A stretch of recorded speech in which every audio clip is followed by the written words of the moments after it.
Les autorités continuent de surveiller l'état des cours d'eau. L'Outaouais, les Laurentides, la Naudière, la Mauricie, certains quartiers de Montréal sont toujours touchés par les crues printanières.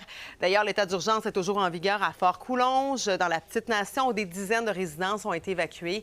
Alex, 35 cours d'eau sont d'ailleurs sortis de leur lit cette année. Oui, c'est dans le plus gros de la situation en début de semaine. On a vu des images frappantes, vous venez de les voir dans plusieurs régions du Québec. C'est pas encore terminé, mais la situation qui commence à s'améliorer.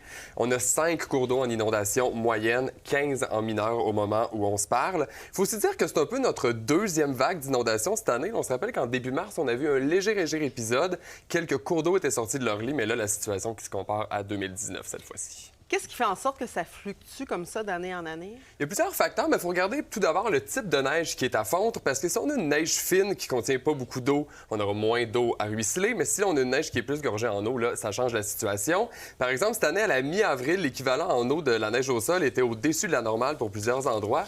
Si on prend par exemple le bassin versant de l'Outaouais, 40 mm au-dessus de la normale, ça veut dire 40 litres par mètre carré de plus que la normale. C'est beaucoup d'eau qui se jette dans nos rivières. Et ensuite, il y a le redoux. Quel type de redoux qu'on a? Si nos températures remontent graduellement, bien là, la neige va fondre lentement. Les rivières ont le temps d'absorber tout ça. Mais si on a un redoux qui est rapide, là, la neige fond plus vite et l'eau arrive en même temps dans les cours d'eau. Et c'est là où on a un risque de débordement. Donc, c'est pas seulement la pluie là, qui vient influencer comme ça les inondations. Non, pas du tout, mais j'aimerais quand même préciser que c'est pas parce qu'il pleut pas dans une région qu'on n'a plus de neige au sol que cette région-là est à l'abri des inondations, parce qu'il faut savoir que toute l'eau coule vers les bassins versants en raison de la gravité. Si on a des précipitations en amont d'un bassin, par exemple en Outaouais, bien, l'eau va ruisseler jusqu'au fleuve, causer des inondations sur le sud du Québec. Même principe au niveau de la neige au sol. Montréal peut avoir vu toute sa neige fondre, mais en montagne, dans les Laurentides, par exemple, il y en reste. Et quand ça va fondre, ça va ruisseler jusque chez nous. C'est pour ça, d'ailleurs, qu'on peut se faire surprendre par une crue, parce qu'on s'y attend pas, ça vient d'ailleurs.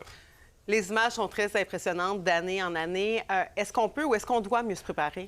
Bien, on peut se préparer, on peut se protéger à des inondations, mais au final, les cours d'eau vont toujours se comporter de la même manière. Autour des cours d'eau, il y a des plaines inondables et ça, c'est des zones naturelles qui sont faites pour absorber l'eau que les lacs et les rivières ne peuvent pas contenir.